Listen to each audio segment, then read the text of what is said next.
All right, we are joined in studio now by a guest. I feel like you were here like a month ago, but I think it's actually been like 2 years since you've been here, Patti, from Awestruck Ciders. It's been a while. Yeah, it just, I don't know, it just seemed like it was more recent, but I'm glad that you're back, and you're here for a very specific reason, a very important reason. Ciders have become such an important drink, especially here in the Hudson Valley, across the country, but really here in the Hudson Valley, they've kind of taken off, and maybe it's because we have decent apples around here. I don't know, maybe that has something to do with it. Yeah, but Awestruck is going to be part of a very special week, right? It's a Hudson Valley Cider Week official? That's right. We're so excited to be part of it. Just like you were saying, cider is growing so fast, and I wish it would grow even faster because it's such a wonderful, sort of undiscovered treasure for everyone.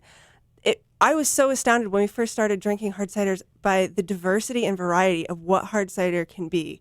And I think it's so exciting to bring together all the Hudson Valley cider makers in a week like this so people can discover and explore the many variations of hard cider. It makes sense to me that you mentioned the diversity and the differences and what cider can be, because when I think of, I've had a lot of ciders, and again, we're very lucky to be in the Hudson Valley where there's tons of great cideries, but the one thing that I think of when I think of Awestruck is the fact that you guys have really unique, really distinct ciders. I mean, the flavor combinations you're coming up with, nothing like anybody else. Tell us about some of the things that you kind of specialize in. What are some of your flavors that people seem to be really responding to? Well, our number one flavor is our hibiscus ginger cider. And that one, I'm so happy that people are really responding well to it because we put a lot of time and thought into it. We wanted it to be engaging at all levels. So it's a beautiful pink color from the hibiscus flowers. It's tinted naturally.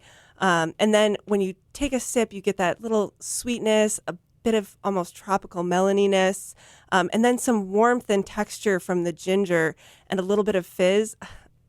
It's one of my favorite drinks, and I'm so happy that people have responded really well to it. It's funny because Brandy actually has given that to me as a gift before because I enjoyed it. And I think it's just for summers and barbecues and just barbecued, grilled food. It just pairs so well with anything that's got a little barbecue sauce on it. For sure, and I think that people might think of apples inherently as a fall thing, like an autumn time thing, even ciders in general as an autumn thing. But to me, your lavender-based one is a much more summery drink than anything else. What's the deal with the lavender? Well, we did a lavender and hop cider that I think is definitely the most interesting and unique cider we make. It almost tastes a little bit, our inspiration was sort of a lavender lemonade. And so we used a lot of really citrusy hops in there to give it that sort of, it's almost amazing how fruity it tastes. That fruity taste is really coming through from the hops when you try it. Oh, really? Yeah. Because it does, I mean, people might hear lavender and think like, is this going to taste like a Yankee Candle? Bath oil or something. Yeah, is this a Bath and Body Works version of cider? But it only really comes through in the aroma, and that aroma is really interesting. And if people think that anything floral is weird to be smelling before you have a beverage, I often think about a lot of like the wheat beers and a lot of the Hefeweizens and stuff. Have that little bit of floral and lavender note to them. It sounds like you think to yourself, oh, lavender, but you smell it and it makes so much sense, and then you sip it and it just gets this really nice sweet flavor that's really balanced out by just a little bit of hoppiness to make it not cloying. You want to sit on the porch on a hot day on a swing and just drink that. It's so good. You also have you have a dry cider that if you're not going for the hibiscus ginger, the lavender hops, you've got something for everybody, right? Yes, our dry ciders are sort of loyal friend. It's steady and simple and just there to drink all night long. So these ciders are great, but you are originally from Walton, not Walden, which there's a distinction there. But you had a small operation, and you guys have seen so much success from what you do, and rightfully so, that you've moved into a bigger location, and you've got a very... I feel like your bottling line that you told us about should be on the National Historical Registry. Yeah. So you got a really, really interesting piece of kind of brewing history in the new spot, right? We're so excited. It's been a blessing and a curse all at once, to be honest, because it's this amazing machine from the 1940s. It's a 24-head filler, which is astounding. and it was very affordable because of its age, which is important to us. Right. But so it was actually initially pieces say Pepsi, some pieces say Coca-Cola, back when they used to recycle bottles, reuse the bottles.